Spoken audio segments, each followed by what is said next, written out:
And I would say we can just start right away. As you're here now, we're complete. I would like to welcome all of you on behalf of the German-American Chamber of Commerce of the West and the whole United States, and of course our partner on this webinar, Squire Patton Boggs.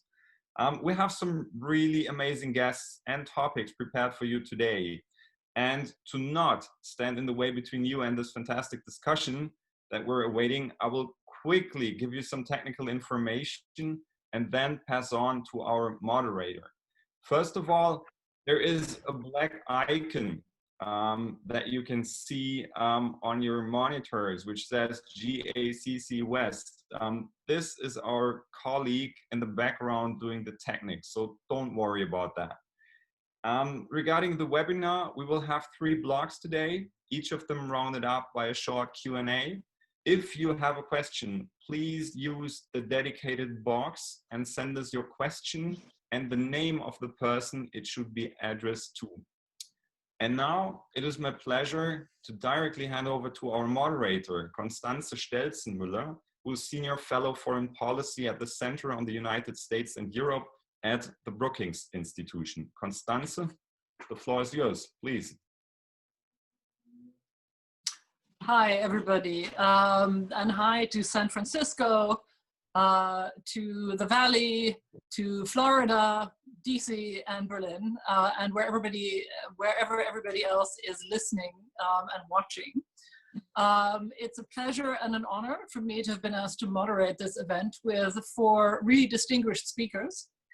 And as Sven Potter has just explained, we've decided to cut this into blocks with intermittent Q&A to make this a little more interactive. So you won't have talking heads talking at you for 3/4 of an hour and then get in a couple of questions edgewise. We hope this will work. I've done it before.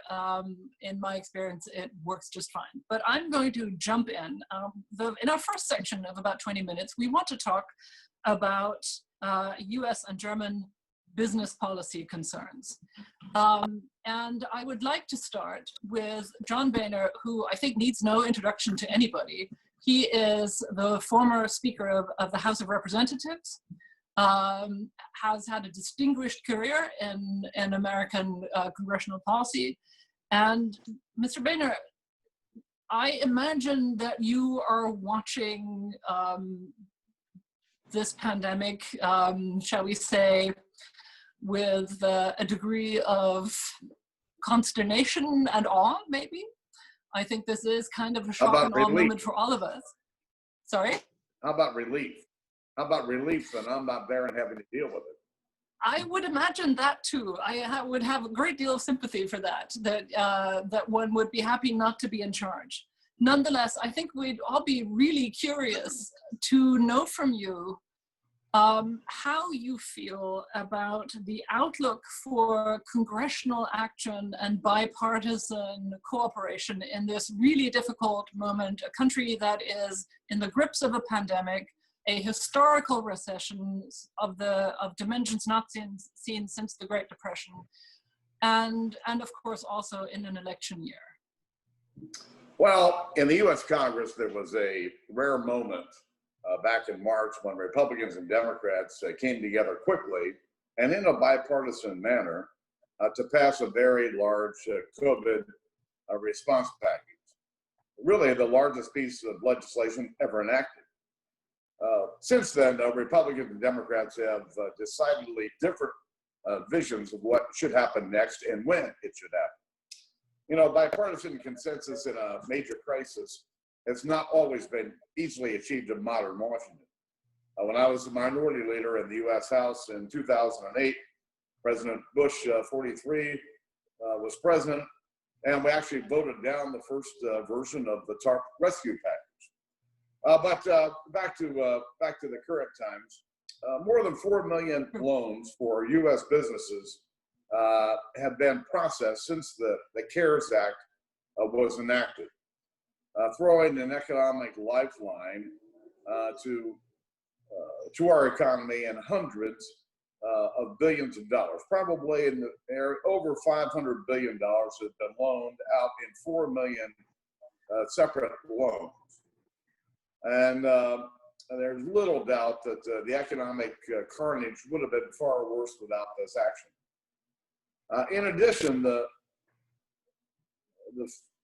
Federal Reserve and the Treasury next week are going to begin to open up the Main Street lending program, which will, in effect, move $3 to $4 trillion into the American economy over the next month or two. So I think there are ways in which the aid from the CARES Act and the Paycheck Protection Program could have been made more flexible. And Congress, frankly, right now is trying to enact some of these small tweaks to these programs to make them work better. There is going to be another economic package.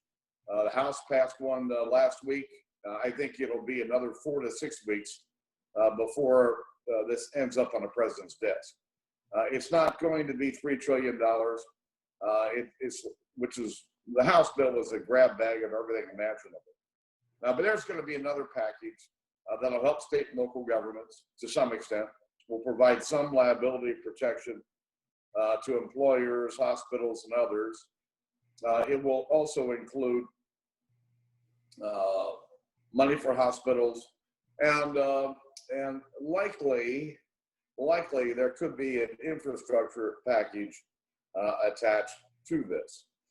And so really, one last point I'd like to make is that I think what's been missing in the federal government's response, it's a more visible display of unity by the country's top leaders. You know, the president and the Speaker of the House have been socially distancing themselves long before COVID ever showed up. And I just think that would help the country a great deal if the American people saw their leaders more willing to work together. And so we're going to get through this, but we've got a lot of challenges ahead of us. Well, as we say in my country, your word in God's ear. I think that is a very well taken appeal towards bipartisanship. And certainly for me, sitting here in Washington, and by the way, I don't think I introduced myself. I work for the Brookings Institution. My name is Constanze Stelzenmüller. I'm at the Center for the US and Europe. And I'm a German national. Sitting here in Washington, it does seem at times that the lack of bipartisanship just overwhelms, just pushes out the government's ability to deal with problems and leaves it to the state governors who from here are looking, you know, like they're really struggling. So your words are very well taken. Let me move quickly to Volker Treier in Berlin, who I would like to tell us about the German perspectives. The German government as well has really pulled out what the finance minister has called the big bazooka, a historic economic relief program. It's currently discussing a stimulus program.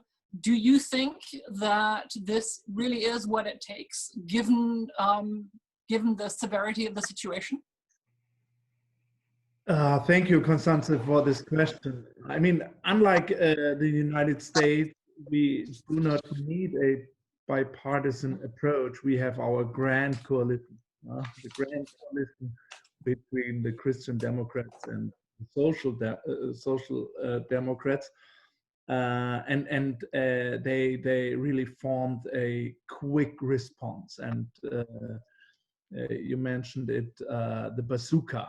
The bazooka was at first, I guess, only an idea that you put something into the window and you don't have to spend money.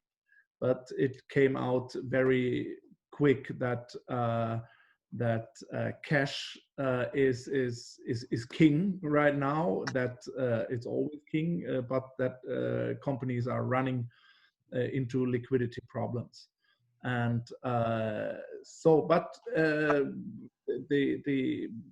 what we have learned out of the last really severe crisis, the financial market crisis, was that instrument of what we call Kurzarbeit, what is a short-time working scheme that companies do not have to dismiss their workers, and they can stay in the company, but the costs, the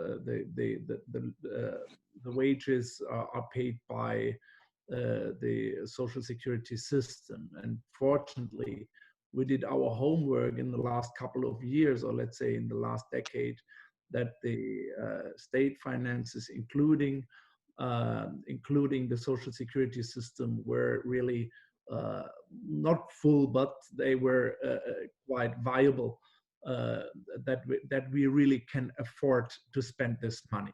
So some other instruments were done, and they are desperately needed, like loans, guarantees.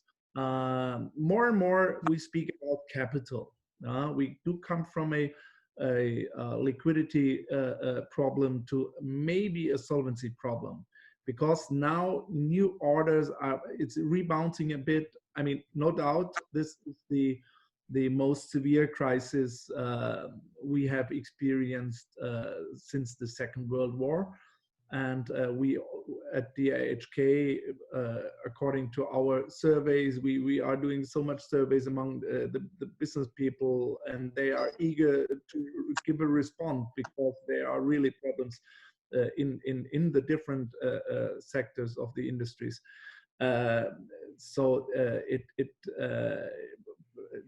Now we are expecting, based on that, a slump of GDP by 10%, and that is really huge. That's a huge gap. And to bring the structure of economy, or the structure of companies, from point A, when the crisis started, to point B, when we can think about that there could be an upswing, this is what we achieved. But now we have to pre-finance an upswing. And the question is, what kind of upswing will it be? We discuss about a V curve in the business cycle, an L curve, a U curve. So we have to work that is in V, because my Christian name is Volker, and that starts with a V. So I really appreciate that if it would be, but I have my doubts. It will be a really bumpy road, I would say, in order to come to the upswing. So this was the long answer. The short answer is, it is not sufficient, but it was valuable. It was appreciated, but we have to gear up on that front. Thank you very much, Mr. Treier. And my bad for not introducing you properly. Volker Treier is a member of the Executive Board and the Chief Executive on Foreign Trade at DIHK, the German Chamber of Trade and Commerce. I was impressed that you said the German economic situation was viable before the crisis. I would say we had a historic national budget surplus, and also historic trade surpluses with the United States, about which maybe we'll talk in the second block. It seems to me that we were pretty damn lucky going into this crisis, but I would also like to maybe push you on a little point, which is that there was a lot of discussion among German economists, and surely also among people like you, that German industry was behind the curve on adaptation to certain impending or already existing forms of technical innovation. Artificial intelligence, the sharing industry, electrical cars. Do you think that this crisis is an opportunity or risks delaying those innovations even further?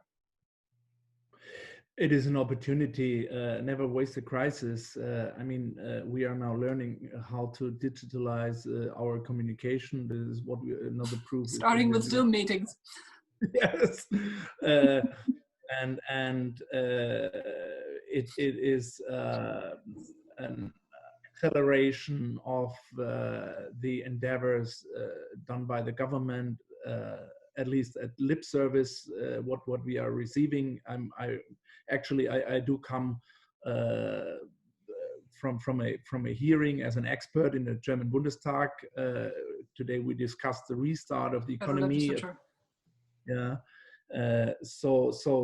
We discussed about those things, and so the answer is yes. It is an opportunity. But have we been behind the curve? Well, at least you mentioned it. We had a surplus in our fiscal system, which was remarkable, absolutely. But I just want to dampen down those guys who say we can spend now, we can afford to raise our indebtedness to GDP from below 60%, which was also a remarkable recovery after the financial market crisis. We came from 80%, and there are the accusations in the European Union that the Germans, they are now able to spend so much money, to give the guarantees, to finance fiscal packages, that this could be an advantage for their competitiveness, and so forth. So we have to pay back what we are spending now. And this is what I wanted to be a bit more cautious. Okay.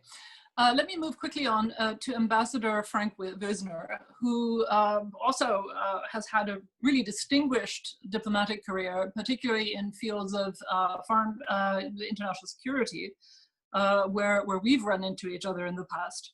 He's now an international affairs advisor at Squire Patton Boggs.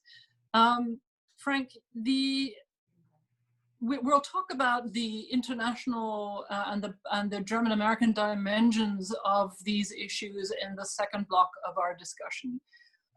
What I'd like to ask you now is, since you sit in Washington, D.C., what's your take on how the U.S. government is handling the economic impact on the crisis? Where do you see American successes? What do you think is lacking? You've just heard Speaker Boehner state his views.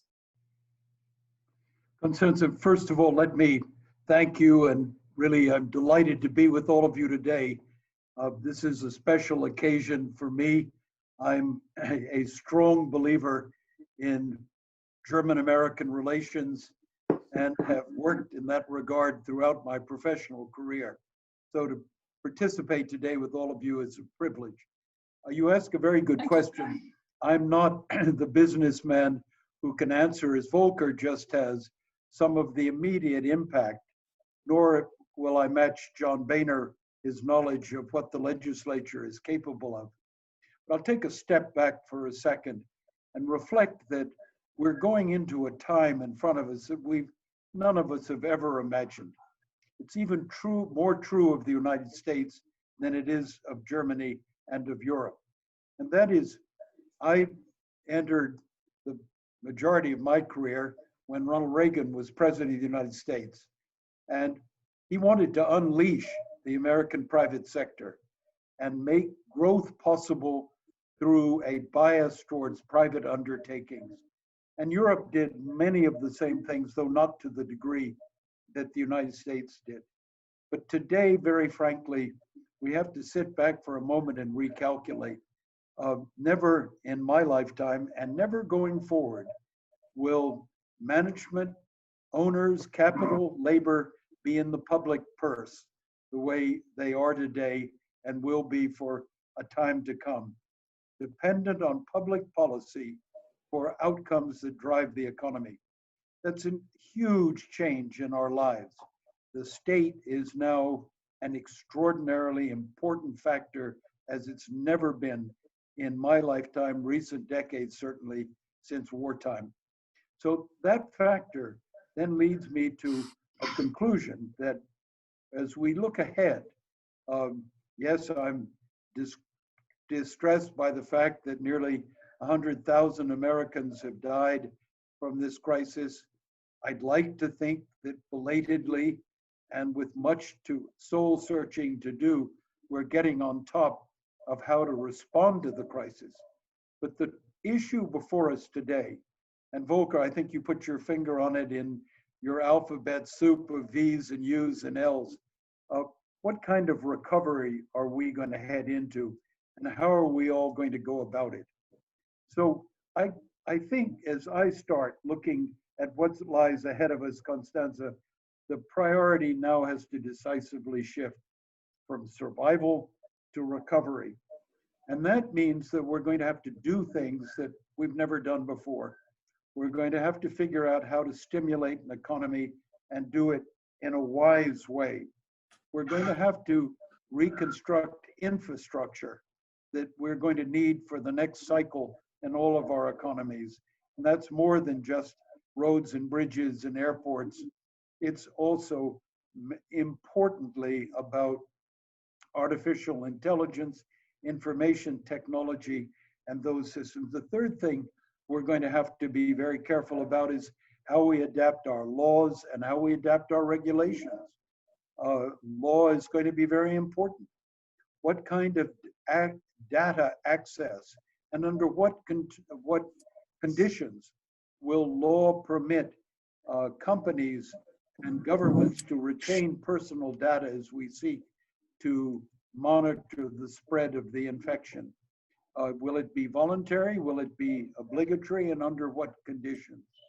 I would argue as well that government regulation will come along in this regard. There will be huge changes. Liability, John Boehner mentioned, is an important change. We're going to have to figure out how to make companies struggling to stay on their feet and recover growth subject to something less than onerous liability laws.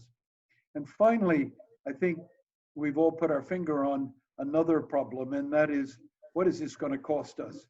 When I look at the United States today, the federal government is spending just about the same percent of GDP that it spent at the height of World War II. That's really amazing. And with that comes a debt responsibility.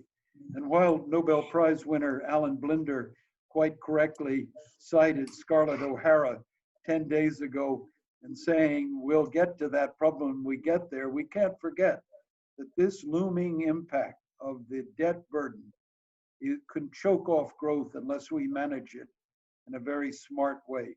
So Constanze, when I look ahead, I look at an empowered state, I look at changes in law and regulation, I look at fresh infusions of capital, I look at the requirement to be smart about what we spend and where we go. But we're headed into uncharted territory in which we're accelerating trends that have existed before and adding new pressures to them. Ambassador Wisner, thank you. Those are all really thoughtful and important points. And indeed, there's much to discuss there. I think it's very important that you highlighted the roaring return of the state to as a provider of public goods in the American system, something that the Reagan Revolution was all about ending. So yes, we are really seeing a tremendous shift, not just in the way the American polity orders itself, but more specifically, I think also in American conservatism, which was until very recently always about small government rather than big government, or in this case, monstrous government. But we'll keep those issues for discussion. Let me move quickly to our fourth speaker, Yvonne Lutsch. Dr. Yvonne Lutsch is the investment principal at the Bosch AG in Sunnyvale, that's in the Valley in California. I think it's your job to interact with the big tech and small new startup and innovators in the Valley. Tell us, Yvonne, if you would, how the economic impact of the pandemic looks from the viewpoint of the Valley. Yeah, so as a German working in the Valley. Yeah, thank you, Constanze. Thanks for the introduction and thanks for having me. I mean, there are multiple impacts of the current crisis to our business. But first of all, I think the good news is we see so that venture capitals are still investing. People were very, very worried that when the crisis began, that the whole venture capital, putting money, deploying money to startups, many people were afraid that this is completely on hold, but it's actually not. Because the VCs who are getting money from the limited partners still want to deploy money, they still want to invest. That's the very good news. Of course, it's more difficult for us to really meet startups because our daily business is meeting people. So we are now meeting people only digitally, but that's for a while. It's of course still possible due to technology like Zoom and others.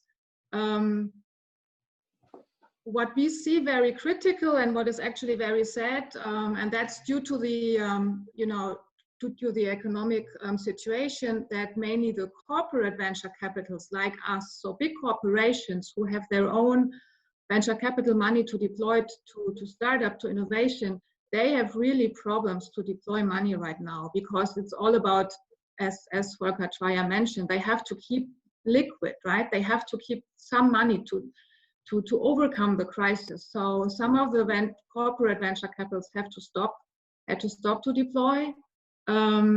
Germans and other countries, and that's very, very sad because this is like the whole wheel of innovation is risk to come on hold. And as Volker Treier also mentioned, innovation is so important for digital transformation to prepare German companies or other big companies for the new era of digital everything. So it's like there are positive things. So we are still doing our job kind of, but it's slower, and especially for corporations, I think are suffering. Got it. Okay. Since we are pressed for time, I would have liked to obviously have followed up with all of you with questions, but I see that there are a couple in the chat list, and I'm going to ask Sven Pothoff to field the questions and tell us who they're directed to. Sven, you have to exactly unmute. Here I am.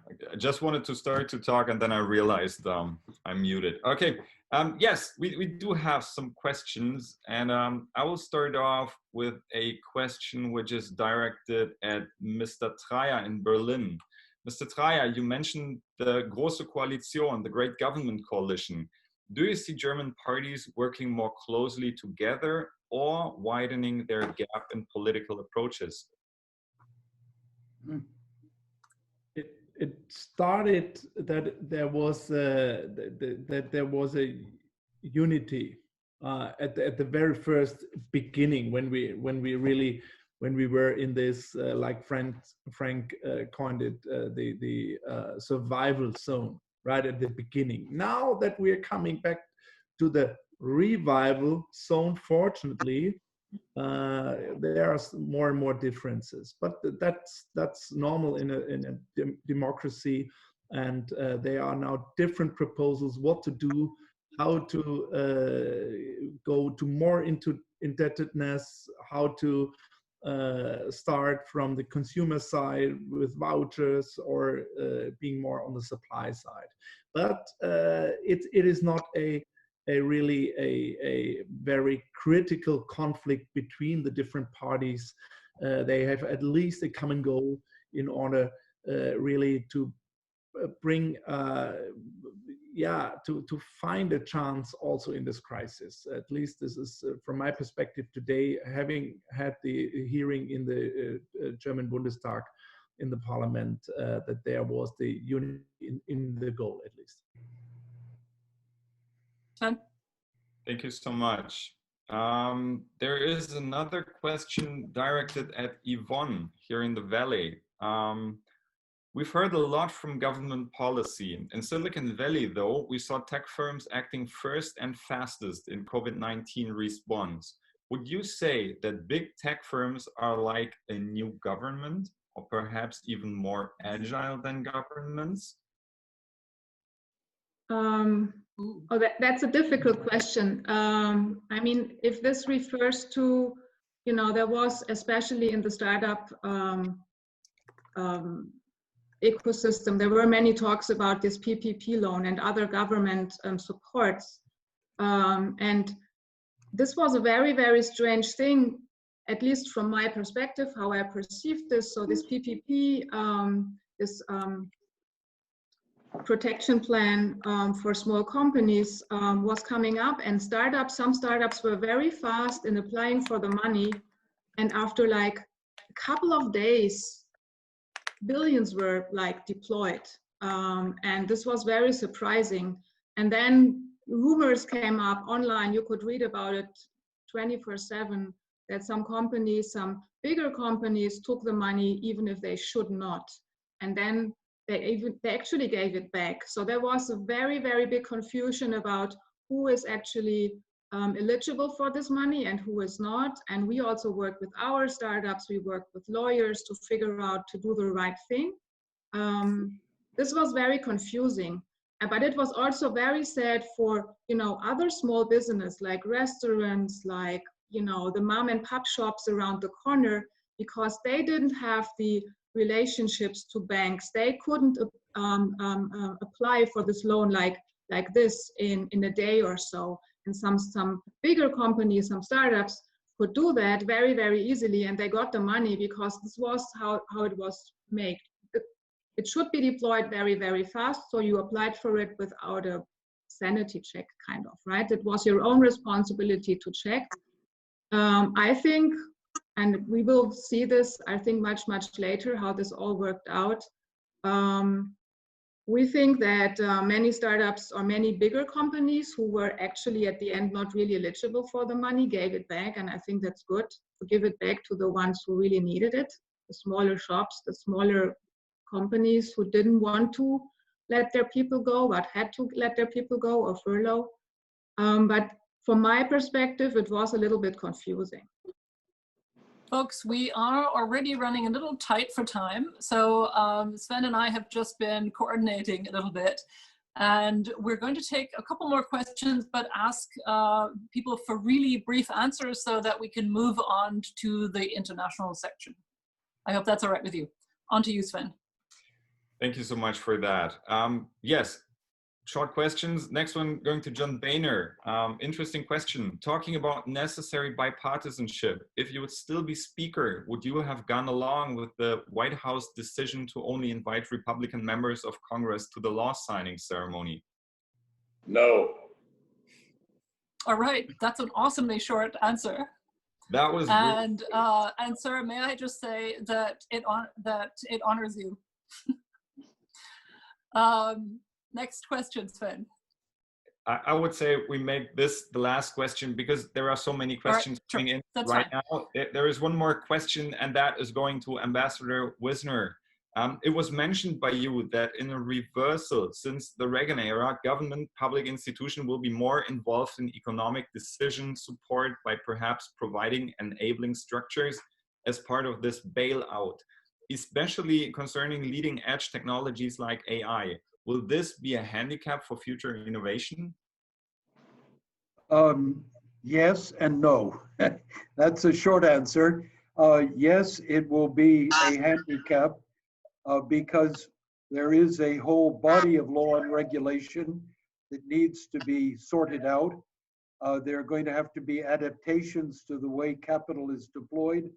For example, I recall in the PPP, no money went to startups or information technology companies if they had private equity ownership. These procedures are going to have to be made a lot simpler, a lot to facilitate investment. As to the no part of the answer, there is a lot of capital that's going to be moving, and that capital is going to have to go into markets with really good ideas and good assets for sale.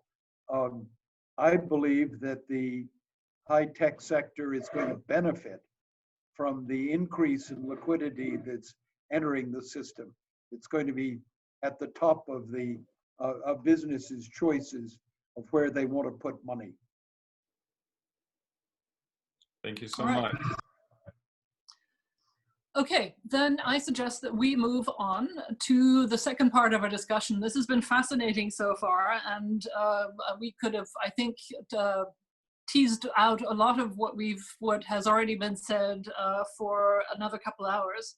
But I'm sure that our listeners are also interested in the bilateral and international aspects of this. And in fact, I'm going to move right back to Ambassador Wisner.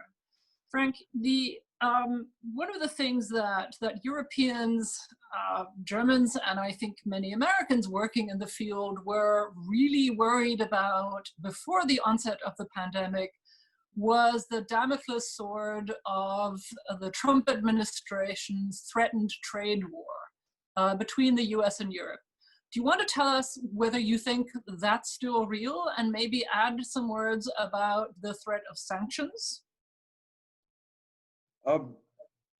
Well, in the assumption that President Trump is reelected, I think the tensions on the trade front with Europe are going to continue. If there were a Biden administration, I think the president-elect would go at the question of our relationship with our allies in Europe in a very different way. He would seek a return to a set of political understandings, and within that context would manage the trade relationship in a way that I do not foresee with the Trump administration. But whether it's Trump or Biden, we're not going to go back to 2016. It is enormously important that Europe and the United States freshly reconfigure the rules of their trading partnership, recognizing obviously that it is the engine of prosperity on both sides of the Atlantic. It is the reason we work, one of the strong underpinnings of the alliance. But at the same time, the past is past, and we've got to think about how we operate and compete in a new world. And there will be Brexit to accommodate, there will be technologies to accommodate, there will be recoveries from this COVID crisis. So there's a lot to do. Whoever is the president, I frankly believe that the space between Europe and the United States is inevitably going to be close, even if it is more fraught.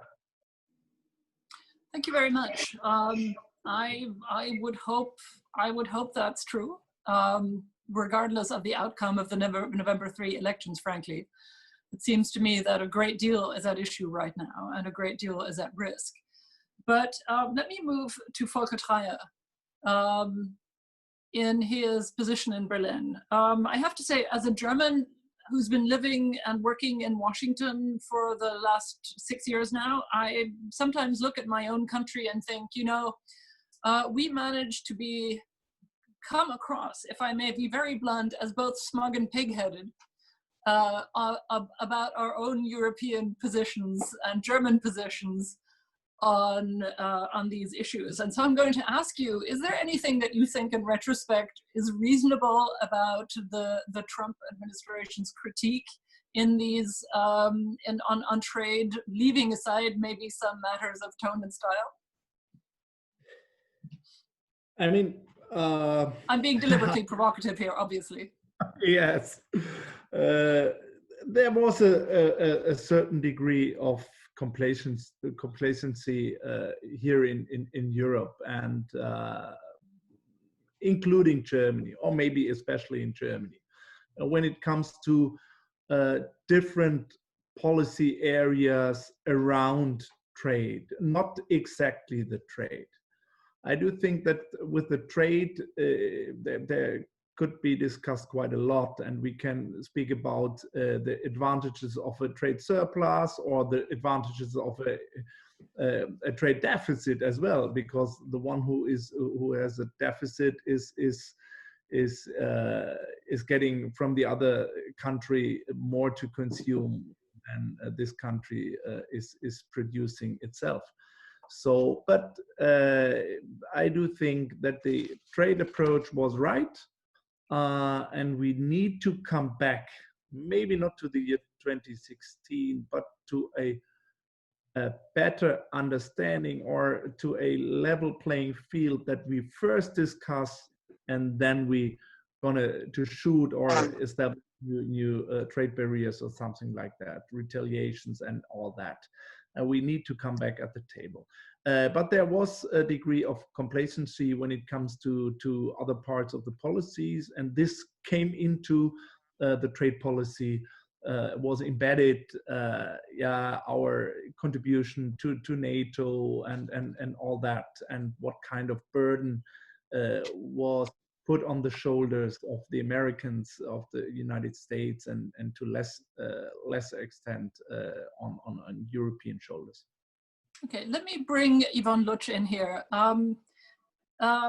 Lutsch, is it before the pandemic, it seemed to me that the US and Europe, and in particular the EU, were heading for a battle royal on the issue of regulating big tech using European data privacy rules.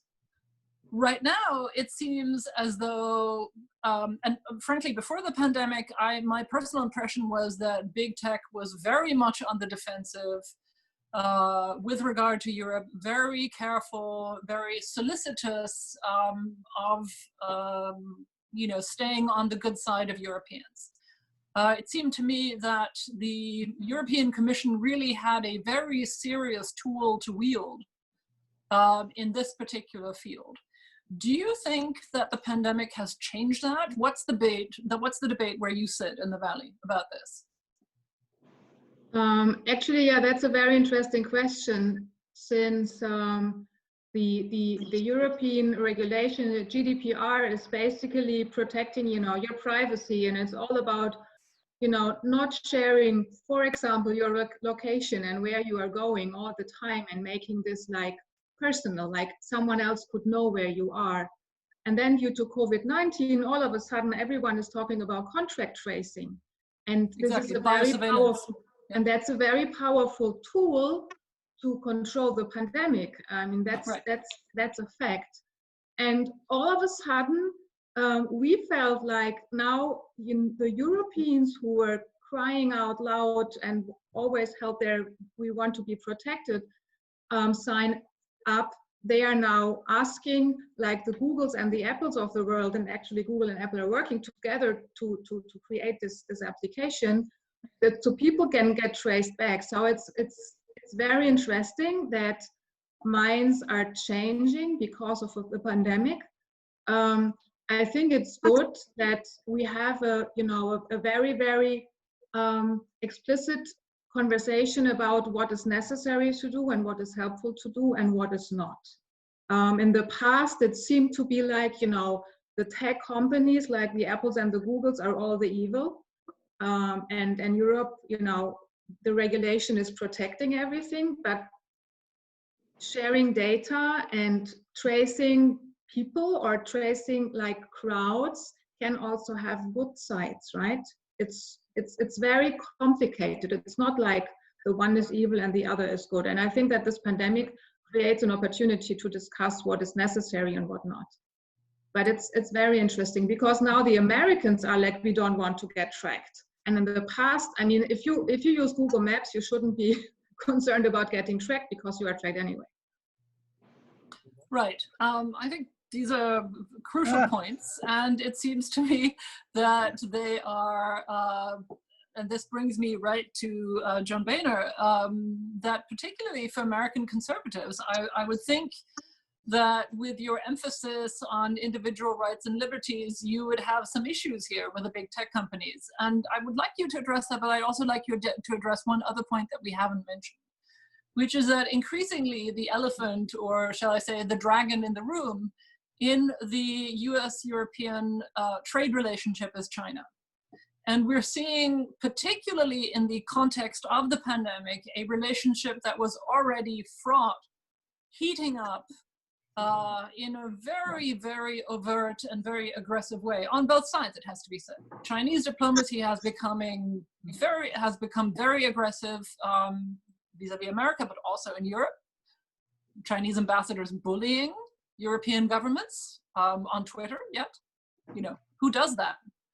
I'd love to hear your views on that, Mr. Boehner. Well, on the tech side, I've watched this debate for some time and trying to balance people's privacy concerns with the fact that most of these apps are free. They've made lives a whole lot easier, and nobody really wants to pay for them. But of course, they all want their privacy. And I've watched with interest what the European Union did in terms of their regulatory efforts. But I do think that the virus is going to have an impact in terms of people taking a second look at the use of these apps and what they mean. But listen, big tech has been good for the world. It's made all of our lives a lot easier, far more productive, and it's not going away. The only question is, what are the rules going to be?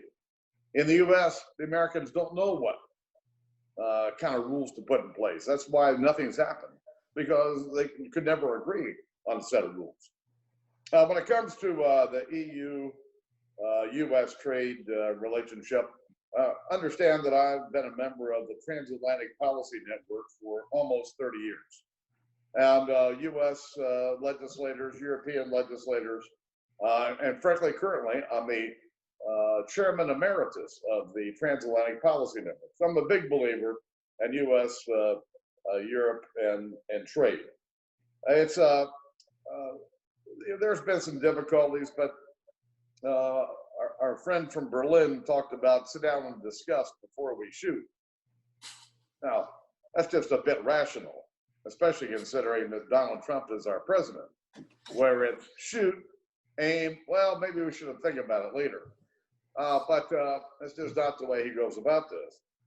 I've always thought there was more bark than bite in the Trump administration's dealings with the Europeans.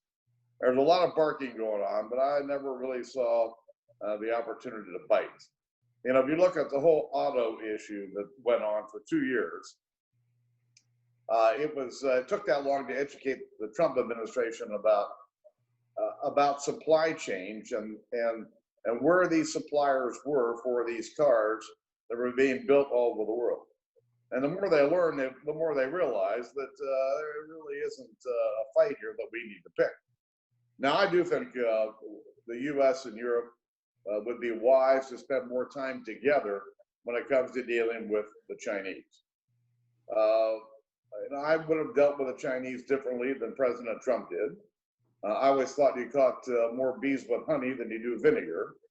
But the fact is that we needed to have a discussion, a fight, a firmer hand when it comes to the Chinese. And we've done it. But at the end of the day, we live in a world economy. We've got to find some way to work with each other. I think given all of the focus on where did Corona come from, what were the Chinese, what role did they play, what did they know, when did they know it, all this pressure develops into a typical Chinese move. We've got a new law that they want to put into effect in Hong Kong. They are very good about moving the shiny object away from the real problem into another problem. And so, but we've got to find a way forward with the Chinese. And I frankly think that we get a lot further if the U.S. and Europeans stuck together in that fight. All right, thank you very much, Mr. Boehner. Listening to you, I'm thinking you really, would have a future in politics. But I will hand over to Sven Pothoff and ask you for our listener and viewer questions. Yes, we do have some questions that are directed at the bilateral trade between Europe and the US. And I will start with a question that goes to everybody in the round, but especially to Ambassador Wisner, Speaker Boehner, and Mr. Treier in Berlin. What areas for transatlantic cooperation exist in the lead up to the US election, given the political realities of upcoming elections on both sides of the Atlantic and impending Brexit? Well, as Boehner here, I think the relationship with the Europeans leading up to the elections is going to be relatively smooth. The issues we have with China are going to dominate the discussion. The president's under increasing pressure from conservatives in Washington to take a tougher hand when it comes to China. And so I think if I were sitting in Berlin right now, I'd feel pretty comfortable. Perhaps I could add to what John Boehner just said. I perhaps am a little bit more nervous about the impact of the US-China dispute on our relations with Europe. And that is increasingly as we approach the election campaign and the race for the presidency, the whole issue of China is getting so hot. And while I certainly don't believe we're headed towards a hot war, the tempers are rising on both sides. And I mean that in China as well as in the United States. And as we proceed, the administration has chosen to say you're either with us or against us. I remember being in Munich at the security conference this year when, before a European and heavily German audience, the Secretary of Defense said, if you don't take our side in the quarrel with China, then what's the use of NATO? Well, I happen to firmly disagree with the Secretary's statement, but I recognize that drawing lines and expecting the world to divide along US or China lines is a very serious matter. And I think it is going to have direct impact on our relations with Europe, even in the months running up to the election. Huawei is only one example where we and Europeans are going to be in some stress as we work our way through. So I look at the China problem, in a word, as something that will put additional pressure on the US-European relationship between now and the election. Thank you. Sven? Another question which is directed at Mr. Treier in Berlin, but maybe also to Yvonne here in the Valley. Looking at the startup ecosystem, Yvonne just talked about, just a second. Looking at the startup ecosystem Yvonne just talked about, do you think the German startup system should receive more support as well in order to develop new and innovative ideas from scratch? The short answer is yes, and we need a European approach. And having said that, I would like to add what Frank and John just have mentioned, and I really share their both deliberations on the question right before. It's desperately needed that we undertake common effort in order. Common effort means United States and Europe in order to bring back a sounding form of the value chains worldwide. We are deep in the crisis, and I have the same concern like Frank Wisner, that we have too much empowerment of states, and that we have to figure out how can we, after the crisis, avoid that the state interference is not an exemption, but it's a common issue, and I really have great concern. And for that, we should look back to the last crisis when we had a G20 approach, how to step out of all that, what we are doing now. But unfortunately, that's not a common issue, a transatlantic common issue right before the elections, either in the United States or next year in Germany. So, but the startup issue is a very crucial one. And also this could be a topic of common interest and a common discussion about data regulations, international flow of data, data storage, as well on a European level when it comes to the question of how to finance startups, because startups in Germany right now are not among the priority groups getting support. Yvonne, do you want to add to that?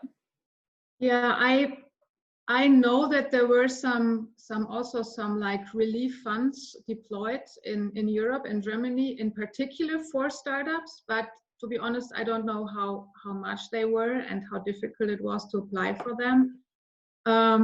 Even with or without COVID-19, what I see from US is that it's just much more difficult for startups in Germany, in Europe, to get money. That's a principal problem. And especially in Europe, what I mentioned, the corporate venture capital, so the corporate venture arms of the big companies like BASF, like Bosch, like Daimler, like Siemens, they were a big part of the startup ecosystems. And for them, for these big companies, it's also difficult now to deploy money. So that's why I think additional support, government support or whatever, is very helpful. So if I might summarize here without being nasty, state support, yes, state interference, no. Okay, Sven, you have more questions. Actually, I do, yes, but with regards to the time, I would suggest we start the third block, and afterwards we have some time for more general. Absolutely. What we wanted to do here really in the last 25 minutes of our conversation is address issues that we haven't gotten to, things that are on your mind that you forgot to mention. I'm going to try and sort of start you off, but please feel free, as one always does as a panelist, to not answer my question or my point and say something completely different. But we'll keep it really short. Each of you gets one chance at this, and then we will move back to Q&A to make this section a little more interactive. And that will, of course, give you additional opportunities. Let me go back to John Boehner. From your vantage point, as a former key policymaker and politician in America,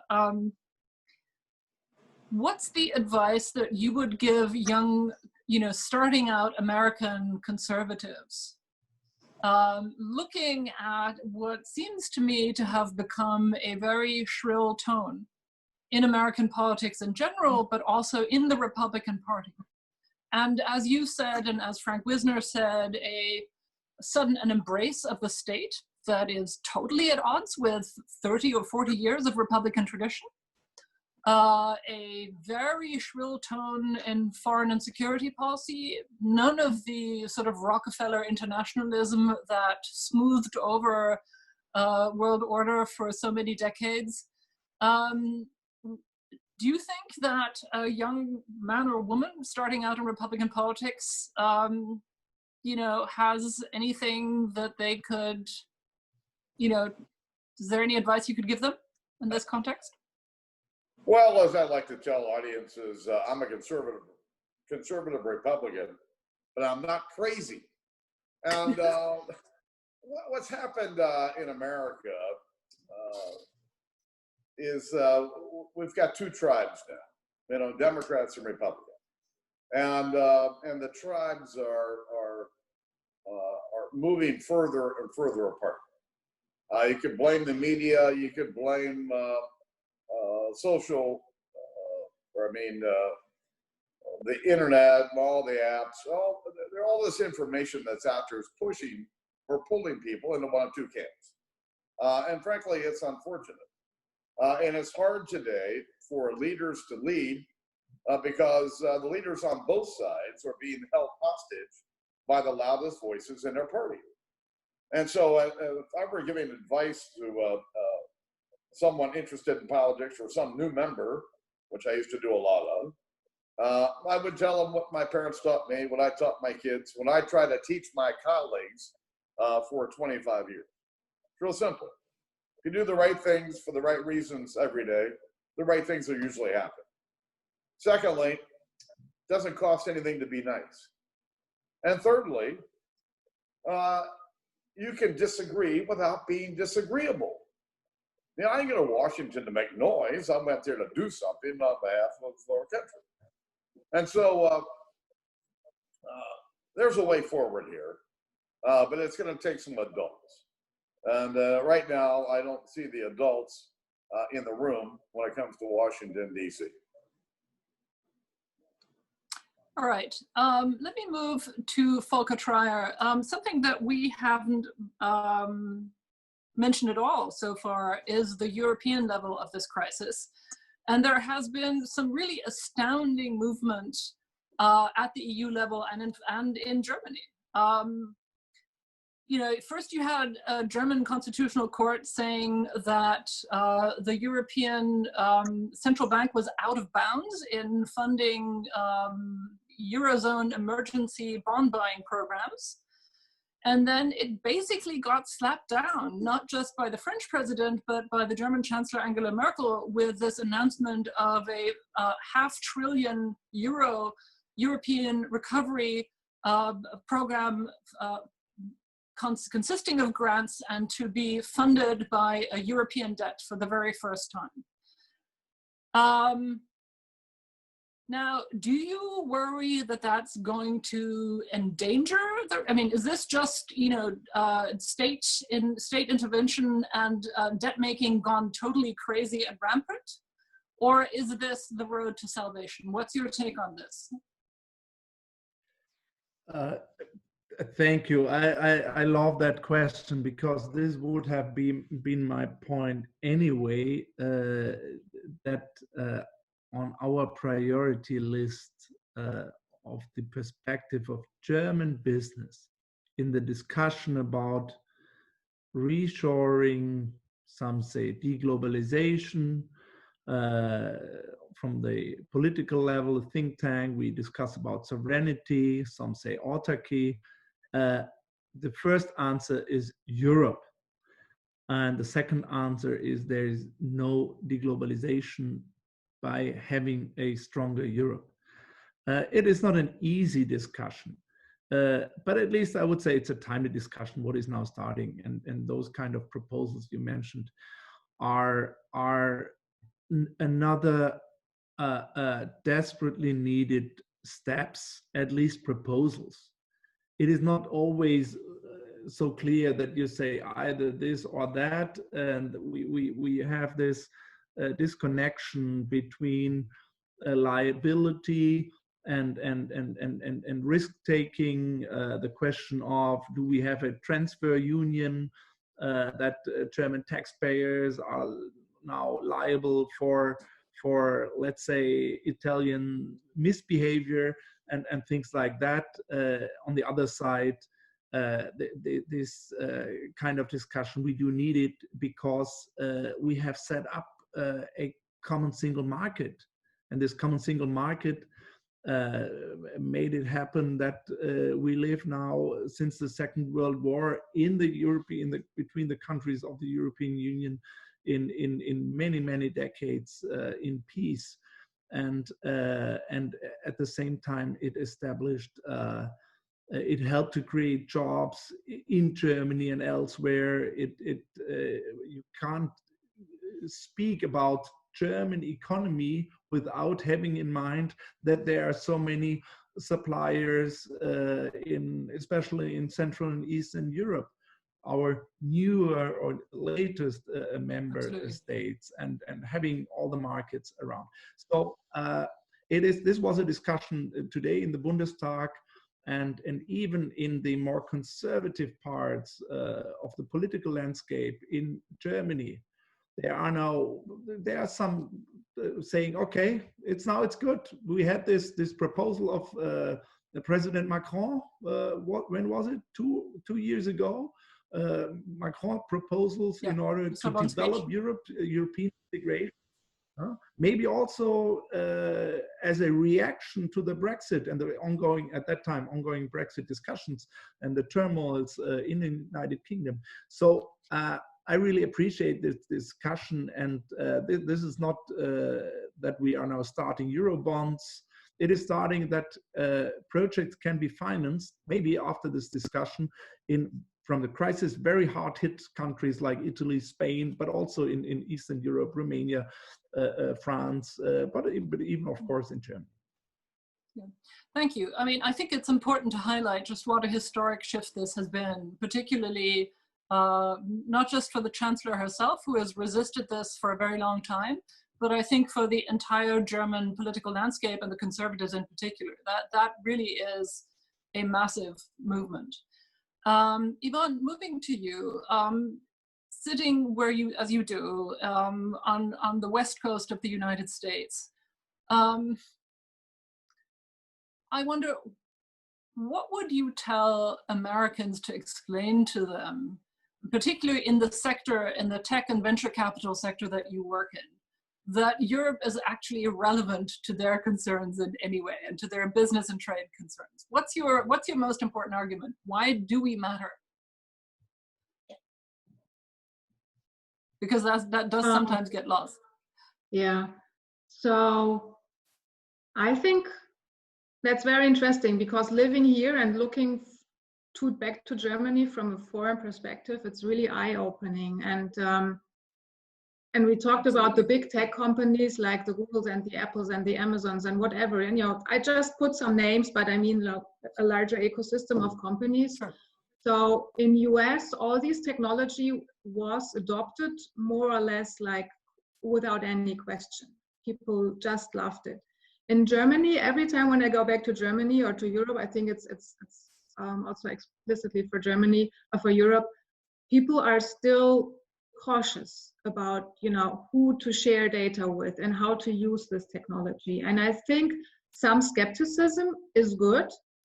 And I don't know, I don't want to argue now whether this GDPR regulation is good or not, but putting these big tech companies some kind of resistance, giving them some kind of hard time, I think that's also good, because they can become very, very powerful. So powerful that also the governments are, they cannot do anything anymore. So therefore, and we saw there were like lawsuits of some of the big tech companies. They had to pay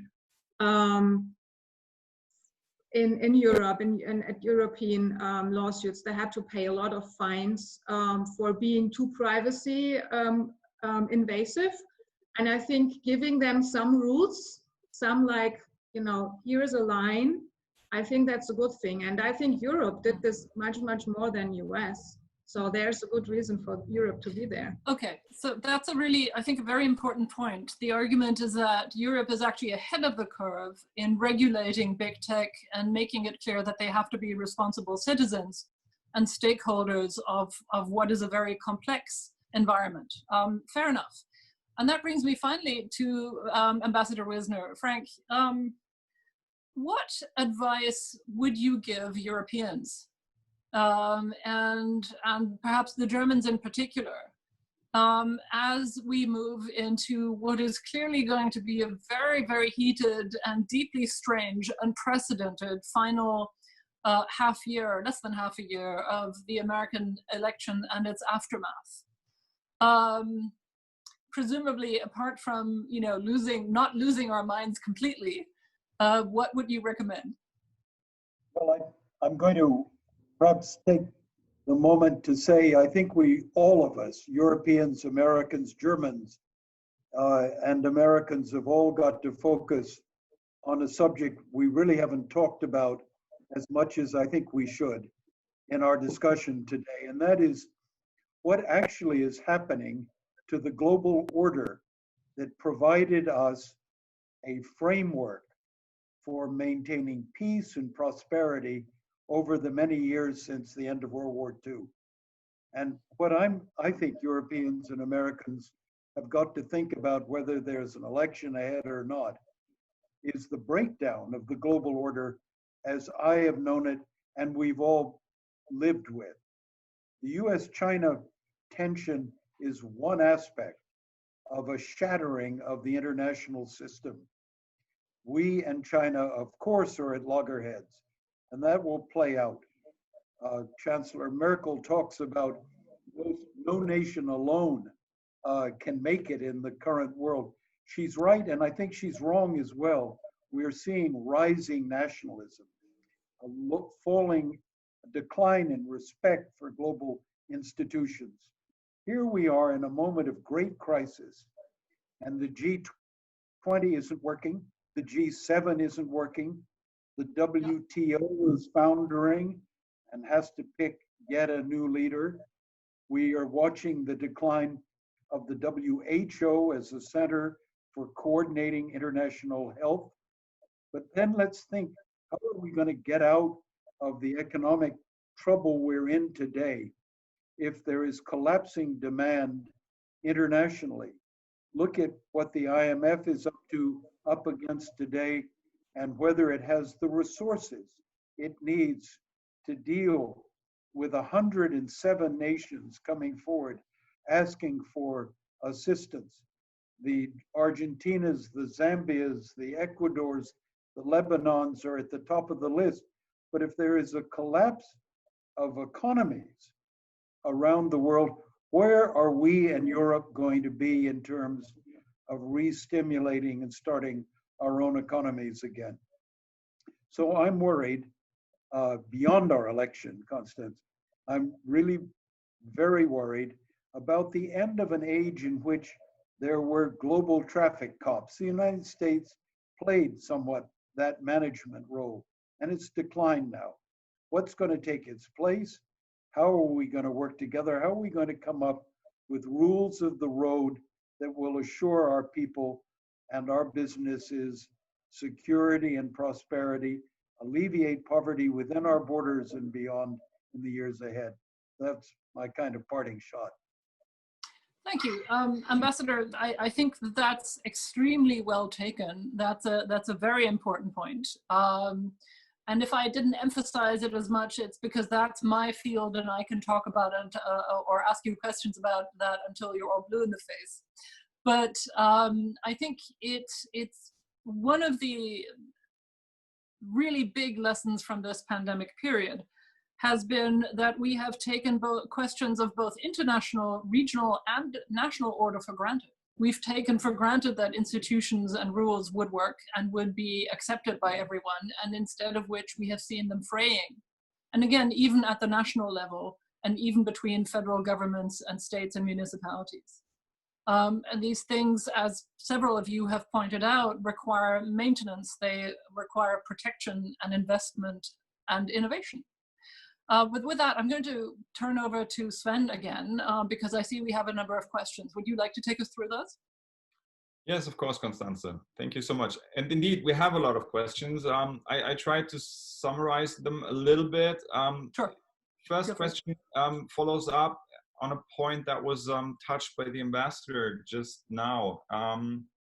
Looking at the question goes to everybody. Looking at the future of multilateral institutions, where do you see the WTO and its responsibilities in this crisis? How about Ambassador Wisner and Volker Treier?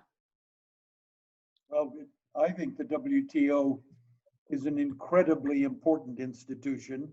I regret the decisions of my present administration to distance the United States from it. I regret the decision not to be part of the panel in the WTO for dispute resolution. And I have a sense behind that, trying to go it alone in the current world environment, particularly as we're going to have to recover from this crisis, we need a strong international trading framework.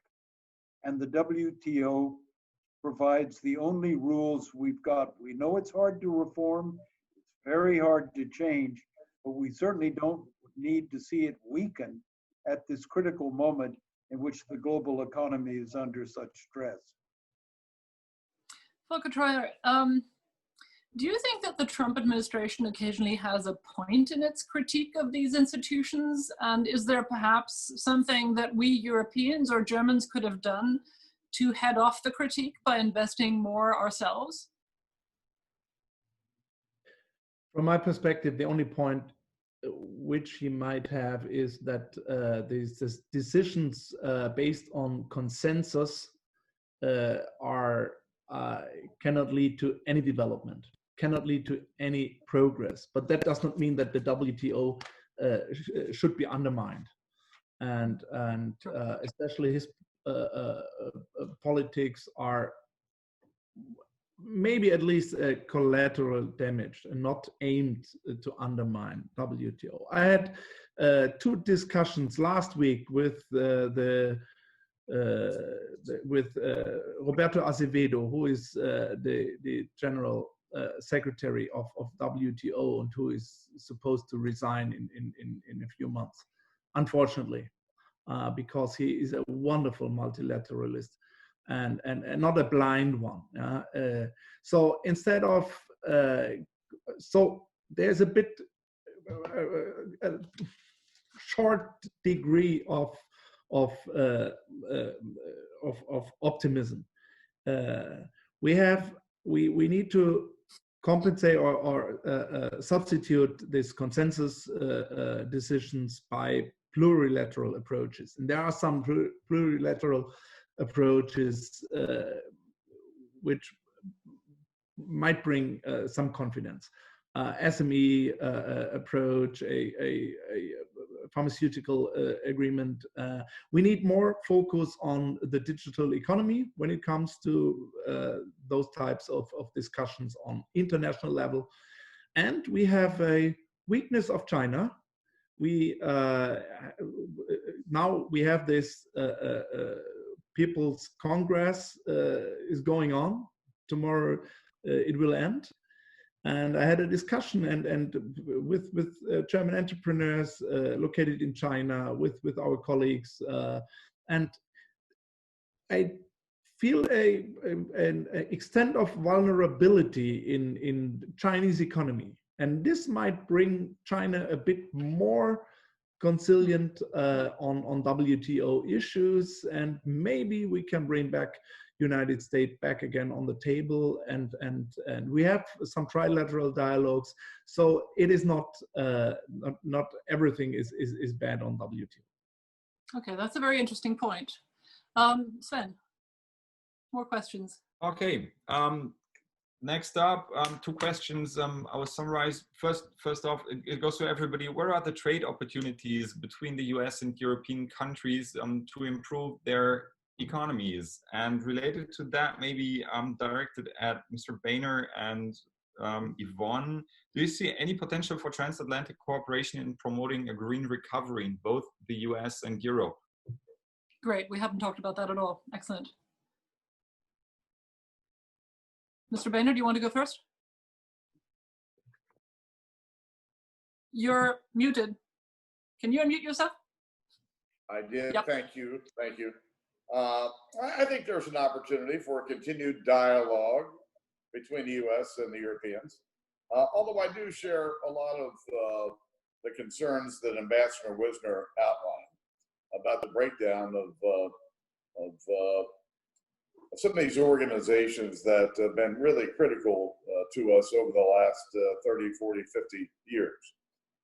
But it doesn't cost anything to sit down and talk to someone.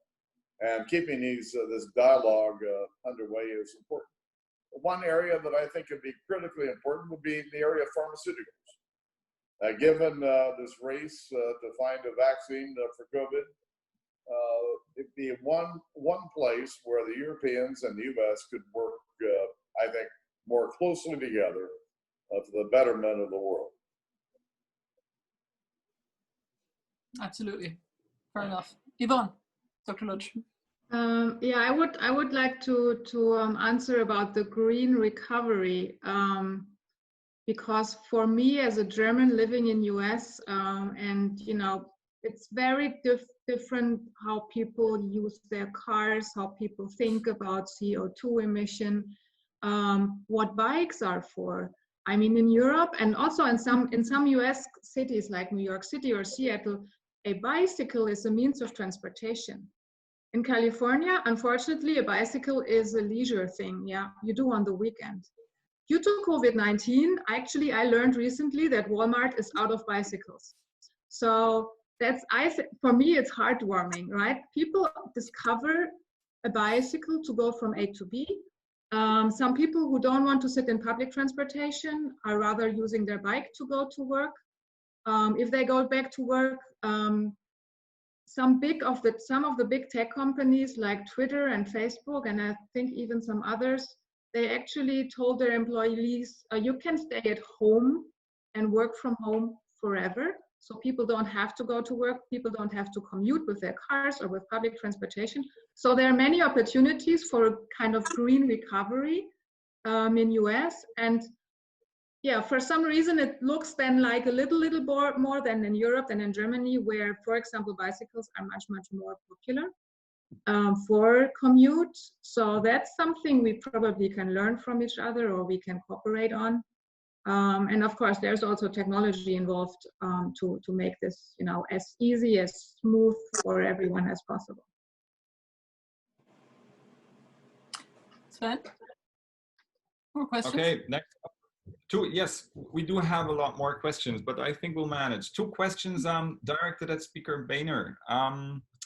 Could you please tell again how much money is likely to be allocated, and how could a compromise between increasing financial aid relating to CARES Act and an infrastructure plan favored by US President Donald Trump possibly look like?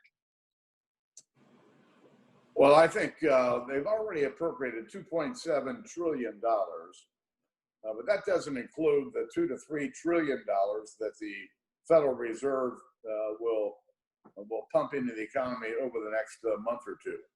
And so in round numbers, I think we're about, I'd say we're about $6 trillion. And I would guess that we're going to spend another trillion or two before this year's over, or appropriate another trillion or two. I do think that there's the likelihood to be a transportation or an infrastructure investment as part of this next package. And I say that because infrastructure to members of Congress is like giving them cocaine. All right, they all just love, you know, to deliver this money back home for this project or that project. And it's a bipartisan addiction. And so I think that whether McConnell likes it or not, he's got a bunch of members in the Senate who are going to press for an infrastructure package as part of the next bill. And so it's coming. What will the number be? I don't know. But it probably would be around $500 billion or so. Right. Can I just say that I'm still pinching myself to hear a senior Republican talk with such ease about, you know, another trillion or so. Listen, I haven't quite gotten used to that yet. I heard some of this criticism from the left in 2008 during the financial crisis.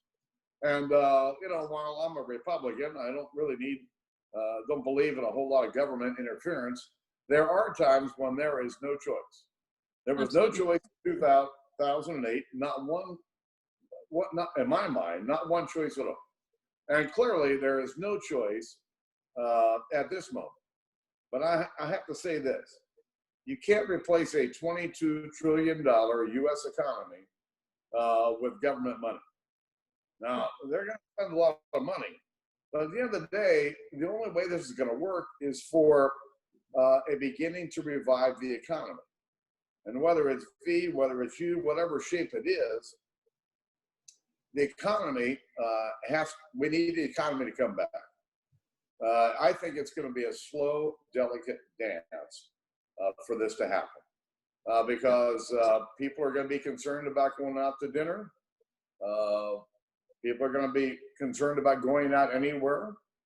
People are going to have to better protect themselves. Employers, retailers, restaurateurs are going to have to provide a safer environment if they're going to draw people. It's going to be a completely different type of normal. But until the economy begins to come back, we're going to have a very tough time bringing people off the unemployment rules. Yep, fair enough. Sven? we're nearing the end of our allocated time, so the questions and the answers now need to be sort of zippy.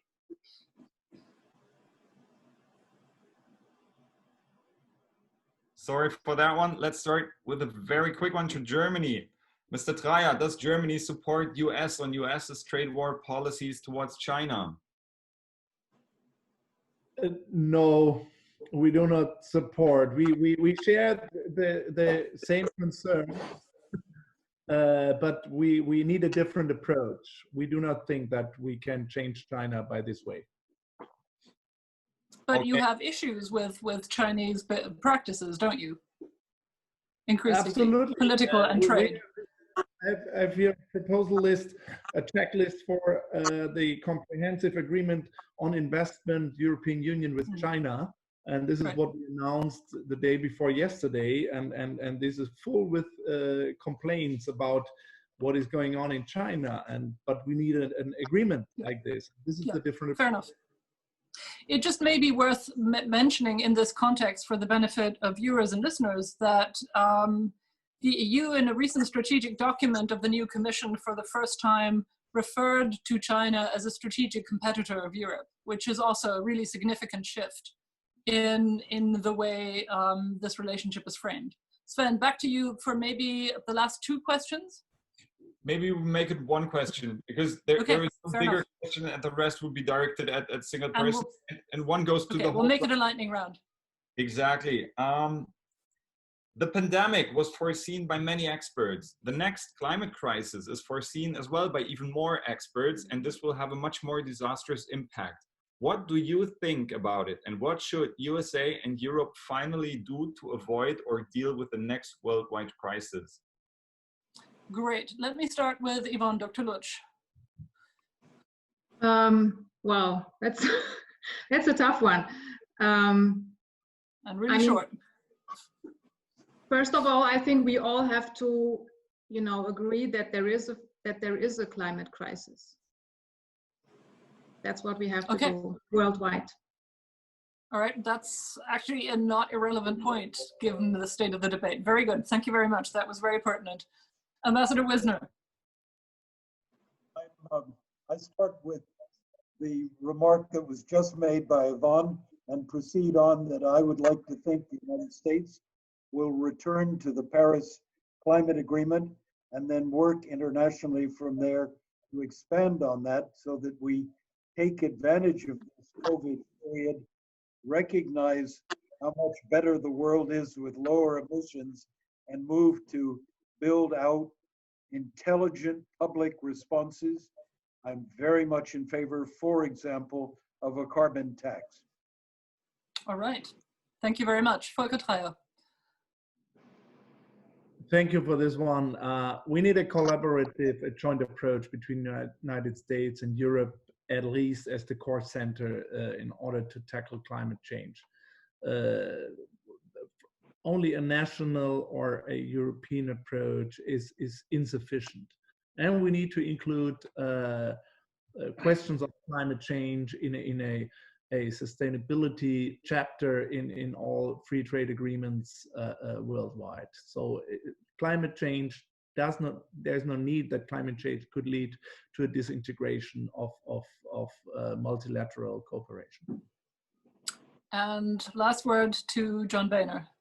I would agree with my friend in Berlin that we need to do this together. I think it's impossible to do it one-on-one, and the way to do it together is to continue the dialogue, try to come to an agreement on at least a core understanding of what it is we're trying to achieve and how we might get there.